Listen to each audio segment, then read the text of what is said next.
ومن يعظم شعائر الله فإنها من تقوى القلوب. حضرات گرامی قدر، آپ کو اس بات کا علم ہے کہ ایک عرصے سے سرزمین یورپ پر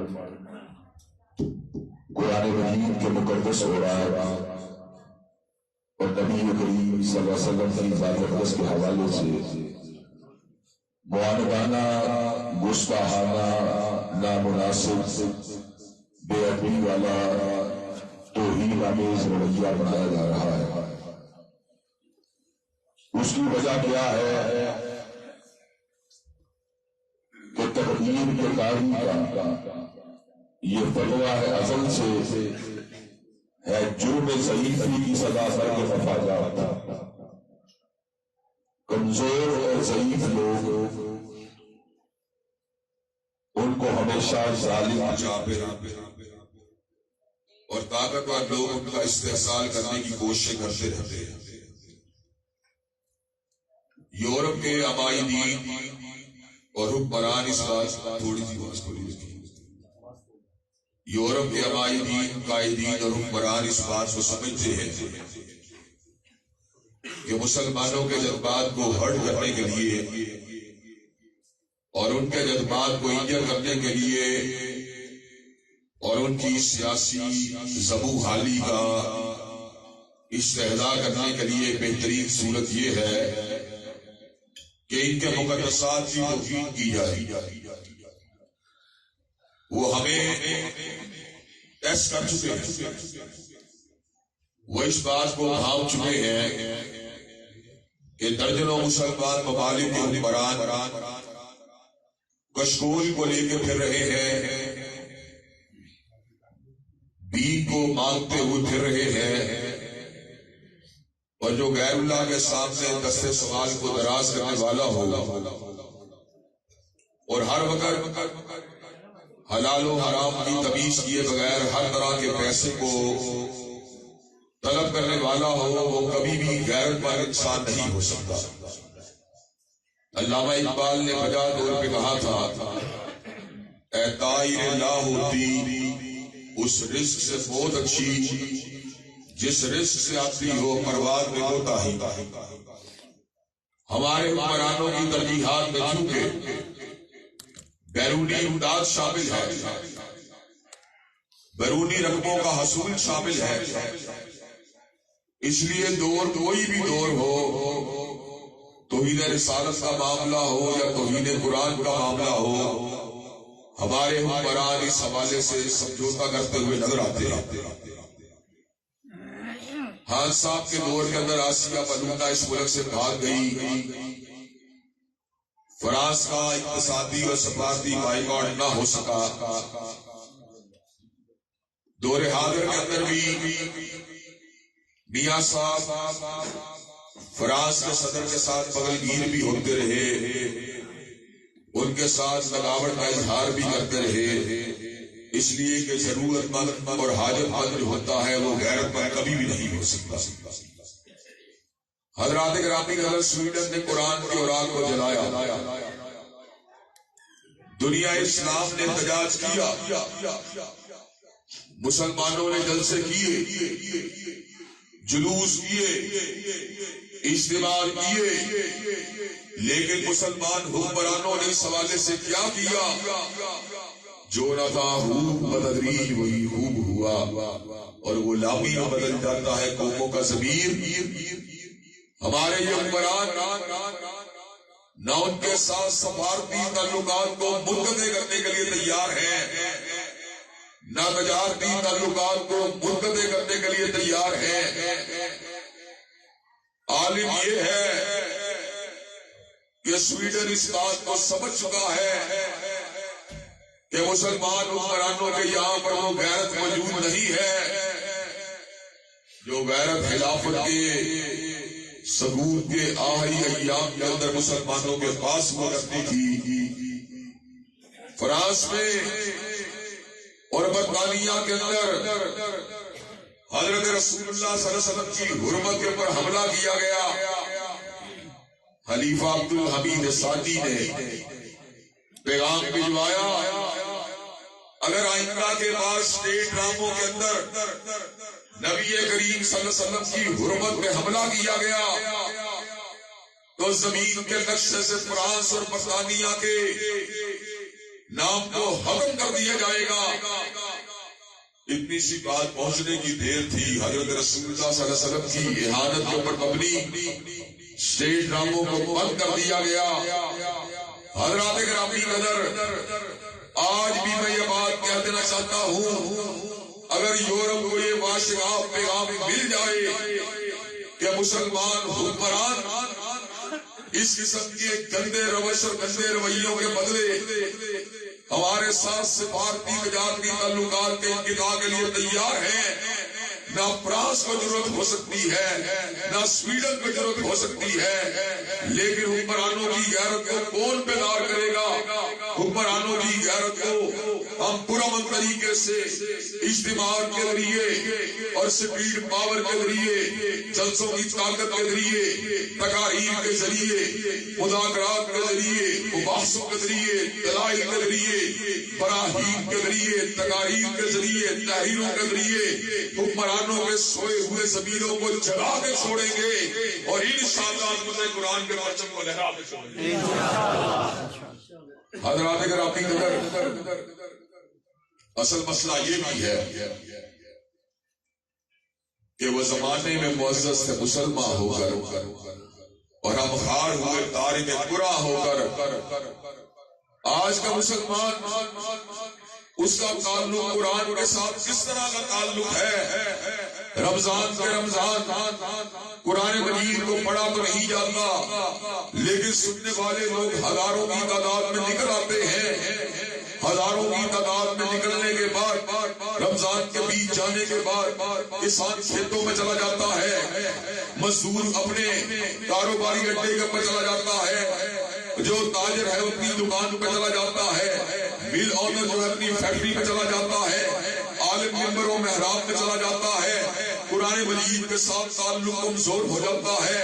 حضرات گرامی قدر، ایمانداری کی بات یہ ہے، دیانتداری کی بات یہ ہے، اس وقت امت کے سوال کا عالم یہ ہے کہ قرآن مجید کا ترجمہ سمجھنا تو بڑی دور کی بات ہے، ناظرہ قرآن مجید کو پڑھنے والے لوگ بھی 1% بھی موجود۔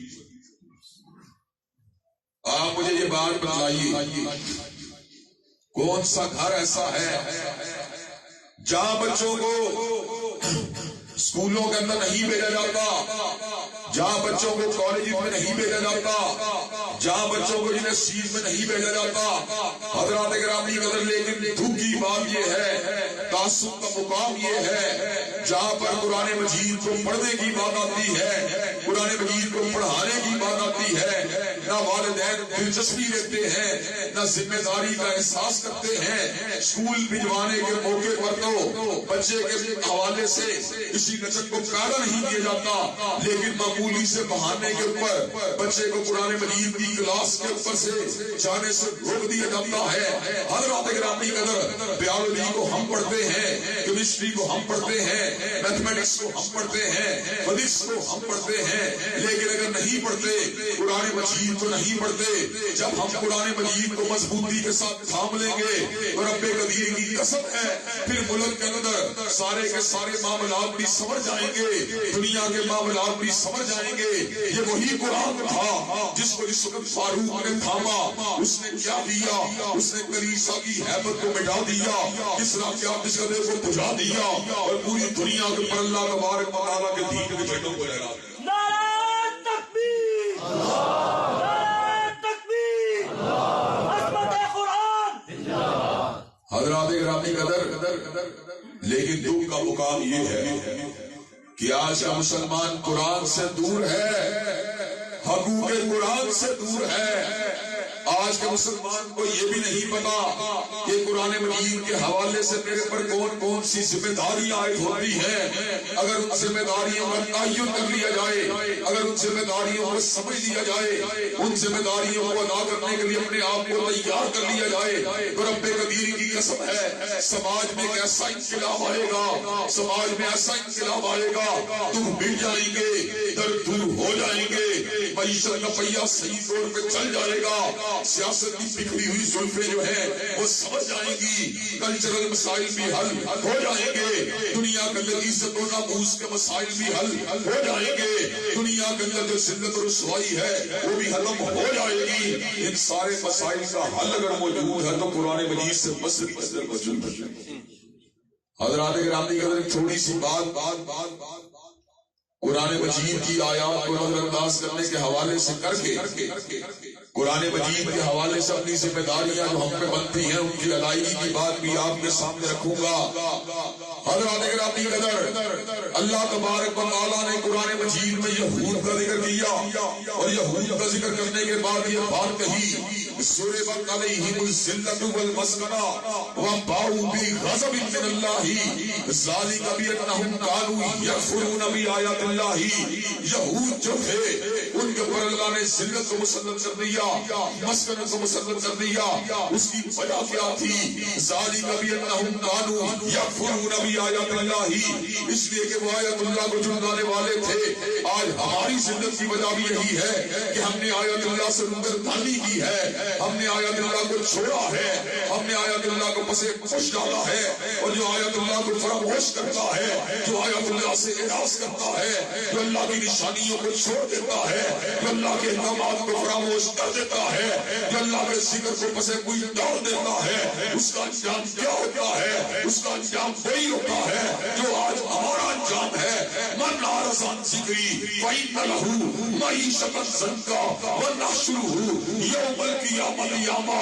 جو اللہ کے ذکر کو چھوڑے گا، جو اللہ کے کلام کو چھوڑے گا، جو اللہ کے ارشادات کو چھوڑے گا، جو اللہ کے احکامات سے روگردانی کرے گا، اللہ اس کے جیون کو تنگ کر دیں گے. اور یہ دنیا کی سزا ہے. قیامت کا دن کیا ہوگا؟ ونحشرہ یوم القیامۃ اعمى. اللہ قیامت کے دن اس کو اندھا کر دیں گے. وہ یہ بات کہے گا ربی لما حشرتنی اعمى، اے میرے پروردگار تو نے مجھے اندھا کیوں کیا؟ وقد كنت بصیرا، میری تو آنکھیں ہوتی تھی. اللہ جواب میں کہے گا کذالک اتتک آیاتنا فنسیتها وکذالک اليوم تنسی. میں نے تجھے اپنی آیات دی تھی، تو نے ان کو بھلا دیا، اس لیے میں نے آج تجھے اندھا کر دیا. حضرات گرامی قدر من اعرض عن ذکری فإن له معیشۃ ضنکا. جو اللہ کے احکامات سے روگردانی کرے گا، جو اس کے احکامات کو پسے پش ڈالے گا، اللہ اس کے جیون کو تنگ کر دے گا. روح کا انقباض ہمارے پاس ہے، دکھی دل ہمارے پاس ہے، بجھی ہوئی روحیں ہمارے پاس ہیں، ڈپریشن کی بیماریاں ہمارے پاس ہیں، یاسیت ہم پہ مسلط ہے، شیطانی اثرات ہمارے قابو میں ہیں. سب کی سب چیزوں کی گھروں میں نچاکیاں ہمارے ہیں، کاروبار میں بے برکتی ہمارے ہیں. جس گھر کا گزارا 20,000 میں ہو جاتا تھا 2 لاکھ روپیہ بھی دنوں میں اڑ جاتا ہے. یہ برکت کہاں پہ گئی ہے؟ یہ بے برکتی کہاں سے آئی ہے؟ حضرات گرامی قدر جب دینداری تھی، جب قرآن سے تمسک تھا، جب قرآن مجید سے تعلق تھا، تو چند روپوں کے اندر بھی برکت تھی. اور جب ہم قرآن سے دور ہوئے لاکھوں روپے کے اندر بھی بے برکتی پیدا ہو چکی ہے. حضرات گرامی قدر دبئی کی معیشت اوپر جا رہی ہے، سعودی عرب کی معیشت اوپر جا رہی ہے، بنگال کی معیشت اوپر جا رہی ہے، ہندوستان کی معیشت اوپر جا رہی ہے، گوریا کی معیشت اوپر جا رہی ہے، پاکستان کی معیشت ڈوبتی جا رہی ہے، ڈوبتی جا رہی ہے، ڈوبتی جا رہی ہے. وجہ کیا ہے؟ وجہ یہ ہے ہم نے اپنی اساس کو چھوڑا ہے، ہم نے اپنی بنیاد کو چھوڑا ہے، ہم نے فنڈامنٹل جو ہماری جو جس بنیاد کے اوپر اس وطن کو تشکیل دیا گیا تھا، اس ریاست کو بنایا گیا تھا، اس بنیاد کو ہم نے منظم کیا ہے۔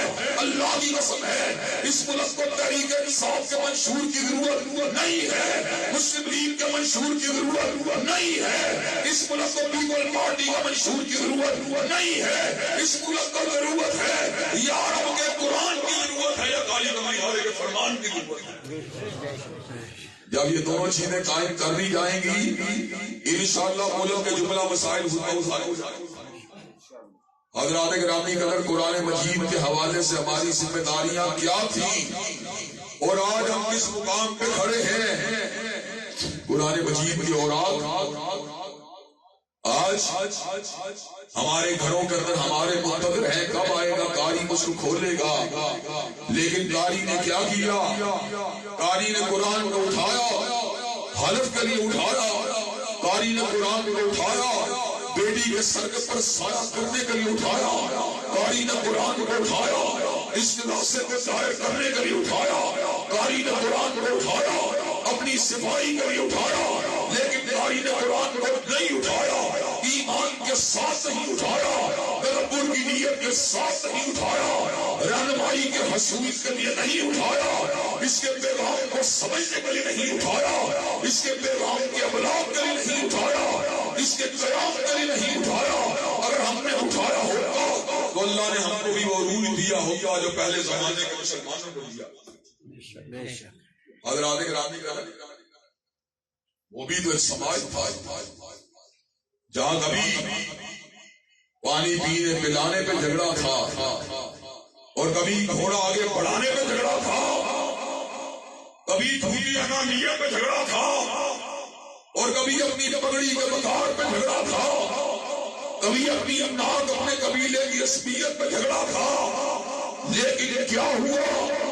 وہ جو اپنے سایوں سے ڈرنے والے تھے انہوں نے بڑے بڑے پہلوانوں کو گرا دیا، وہ جو دن رات شراب کے نشے میں ڈوبے رہنے والے تھے انہوں نے شب زندہ داری کو اپنا معمول بنا لیا، وہ لوگ جو غفلت کی نیند سونے والے تھے انہوں نے چگراہٹوں کو اپنا معمول بنا لیا، وہ لوگ جو اپنی تنہائیوں کے اندر برائی کا ارتکاب کرنے والے تھے ان لوگوں نے اپنی تنہائیوں کو حشیت الہی کے رنگ میں رنگ لیا، وہ لوگ جو غیر محرم کو بری نگاہ سے دیکھنے والے تھے انہوں نے غیر محرموں کے چہروں کو دیکھ کے اپنے چہروں کو دوسروں سے۔ یہ انقلاب کہاں سے آیا تھا؟ یہ انقلاب اگر آیا تھا قرآن مجید کی برکت سے آیا تھا، پیغمبر زمان کی تعلیمات سے آیا تھا۔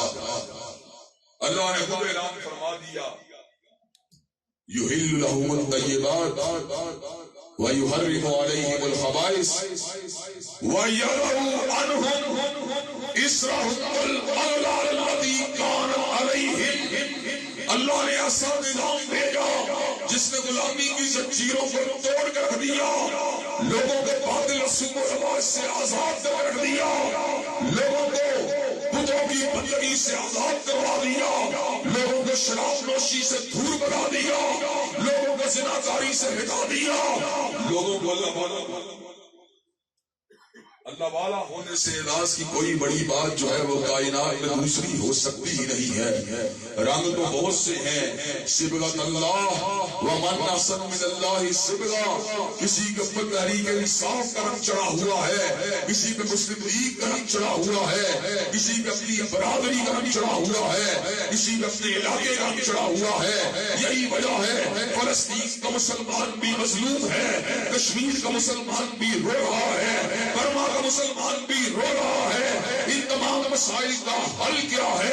قرآن مجید کے اوپر ہم ایمان لے کے آئیں، قرآن مجید کی ہم تلاوت کریں، قرآن مجید کے اوپر ہم تدبر کریں، اس کے اوپر غور و فکر کریں، قرآن مجید کے تدبر کرنے کے بعد اس کے اوپر عمل پیرا ہونے کی کوشش کریں، جستجو کریں، اس پہ عمل کرنے کے بعد اس کا ابلاغ کریں، اس کا ابلاغ کرنے کے بعد اس کے قیام کے لیے کوشش کریں، اور جہاں تک تعلق ہے اس کے قیام کی بات کی، اس کے نفاذ کی بات کی، میں یہ بات کہہ دینا چاہتا ہوں انشاءاللہ قرآن و سنت موومنٹ کے پلیٹ فارم کو ہم نے اسی لیے قائم کیا ہے کہ اس ملک کے اندر گولی کو چلائے بغیر، بارود کو کو چلائے بغیر، پتھروں پر چلائے بغیر، امن کے ذریعے، دلائل کے ذریعے، براہین کے ذریعے، عقل اور منطق کے ذریعے اور ووٹ کی طاقت کے ساتھ انشاءاللہ سیکولرزم کو گرا کے چھوڑیں گے اور پرچم اسلام کو انشاءاللہ۔ نعرہ تکبیر! نعرہ تکبیر! عظمت قرآن زندہ باد! علامہ صاحب قدم بڑھاؤ! ہم تمہارے ساتھ ہیں! علامہ صاحب قدم بڑھاؤ! ہم تمہارے ساتھ ہیں! حضرات گرامی قدر، اور میں یہ بات بتلا دینا چاہتا ہوں، وہی دری نہ بیماری اور وہی نہ محکمی دل کی، اور علاج اس کا وہی عامل نشاط انگیز ہے ساقی۔ رب قدیر کی قسم ہے، اس کینسر کا علاج، اس ٹی بی کا علاج، اس روحانی نبوحانی کا علاج، اس ڈوبتی ہوئی معیشت کا علاج، اس سیاست کی فراغتگی کا علاج، اس نفرت کا علاج، اس فرقہ کا علاج قرآن مجید کے اندر موجود ہے۔ قرآن کی طرف پڑھ جاؤ، تمہارے اللہ جملہ مسائل حضرات گرامی کا لوگ کہتے ہیں ہم مذہبی جماعتوں کا ساتھ اس لیے نہیں دیتے کہ مولوی ہم چودھری کا، سردار کا، مسلم لیگ کا، تحریک انصاف کا، پیپل پارٹی کا ساتھ اس لیے دیتے ہیں کہ یہ لوگ معیشت کے اندر بہتری لائیں گے۔ جن لوگوں نے اس ملک کو مقروض بنایا، جن لوگوں نے اس ملک کو IMF کا غلام بنایا، جن لوگوں نے تمہاری نسلوں کو غیروں کے پاس گروی رکھوایا، کیا تم اسی سے اس بات کی امید کرتے ہو وہ تمہارے مسائل کا حل کریں گے؟ میر کیا سادہ ہے کہ بیمار ہوئے جس کے سبب اسی اتار کے لوٹے سے دوا لیتے ہیں۔ حضرات گرامی قدر، یہ کس طرح کی بات ہے؟ یہ کس طرح کا کتاب ہے؟ اللہ کی کتاب تمہیں بلا رہی ہے اور اللہ کی کتاب تمہیں اس بات کا سبق پڑھا رہی ہے۔ معیشت کی ڈوبتی ہوئی کشتی کو باہر اگر نکالنے کی صورت ہے تو ایک ہی صورت ہے، اللہ کے قرآن کو اس ریاست میں نافذ۔ حضرات گرامی قدر، جب اللہ تبارک و تعالیٰ کے کلام سے ثابت شدہ ایک حد کو نافذ کر دیا جائے گا، اللہ کی اتنی رحمت لگنے گی جتنی کئی برس کی باران رحمت سے۔ معیشت کا حل کہاں پر ہے؟ فَقُلْ تُسْتَغْفِرُوا رَبَّكُمْ إِنَّهُ كَانَ غَفَّارًا يُرْسِلِ السَّمَاءَ عَلَيْكُمْ مِدْرَارًا وَيُمْدِدْكُمْ بِأَمْوَالٍ وَبَنِينَ وَيَجْعَلْ لَكُمْ جَنَّاتٍ وَيَجْعَلْ لَكُمْ أَنْهَارًا۔ اپنے رب کے پاس آ کے ندامت کے آنسوؤں کو بہاؤ، پھر کیا ہوگا؟ پھر اللہ تمہارے اوپر رحمتوں والی بارشوں کا نزول کرے گا۔ وَيُمْدِدْكُمْ بِأَمْوَالٍ وَبَنِينَ، اللہ مال بھی بڑھا دے گا، اللہ بیٹے بھی بڑھا دے گا، اللہ باغات کو بھی آباد کر دے گا، نہروں کو بھی آباد فرما دے گا۔ معیشت کا علاج کس کے پاس ہے؟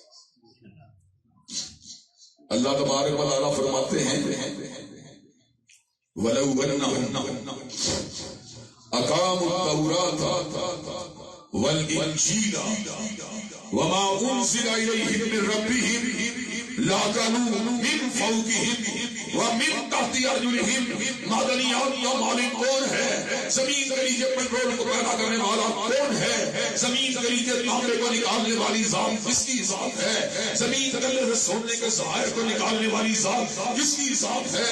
اور ہری بھری زمینوں کو بنجر بنانے والی ذات کس کی ذات ہے؟ اور لہلاتے ہوئے باغات کو بے آباد کرنے والی ذات کس کی ذات ہے؟ اور بنجر اور مردہ زمینوں کو آباد کرنے والی ذات کس کی ذات ہے؟ آسمان سے پتھروں کو برسانے والی ذات کس کی ذات ہے؟ اور فرات پر ہواؤں کو اتارنے والی ذات کس کی ذات ہے؟ وَلَوْ أَنَّهُمْ أَقَامُوا التَّوْرَاةَ وَالْإِنْجِيلَ وَمَا أُنزِلَ إِلَيْهِم مِّن رَّبِّهِمْ لَأَكَلُوا مِن فَوْقِهِمْ وَمِن تَحْتِ أَرْجُلِهِمْ۔ اور قرآن، انجیل اور اس کے بعد نازل ہونے والے قرآن کو قائم کرو، اللہ اوپر سے بھی رزق دے گا۔ حضرات گرامی قرآن کی تبلیغ کے ساتھ ساتھ، قرآن کی تفہیم کے ساتھ ساتھ، قرآن کے اوپر انفرادی عمل کے ساتھ ساتھ، اور قرآن مجید کی پیغام کے ابلاغ کے ساتھ ساتھ ریاست میں قرآن مجید کی عملداری ہونی چاہیے کہ نہیں ہونی چاہیے؟ قوانین الہیہ کو اس زمین کے اوپر نافذ ہونا چاہیے کہ نہیں ہونا چاہیے؟ کتاب و سنت کی عملداری کو یقینی بنانا چاہیے کہ نہیں بنانا چاہیے؟ حضرات گرامی قدر، کیا آپ یہ کام کرنے کے لیے تیار ہیں؟ کیا آپ ہمارے ہم قدم ہونے کے لیے تیار ہیں؟ کیا آپ قرآن و سنت موومنٹ کے اس منشور دستور کا ساتھ دینے کے لیے تیار ہیں؟ انشاءاللہ اللہ کے فضل و کرم سے شب گریزاں ہوگی آخر جلوہ خورشید سے، اور یہ چمن معمور ہوگا نغمہ توحید سے۔ وآخر دعوانا الحمدللہ رب العالمین۔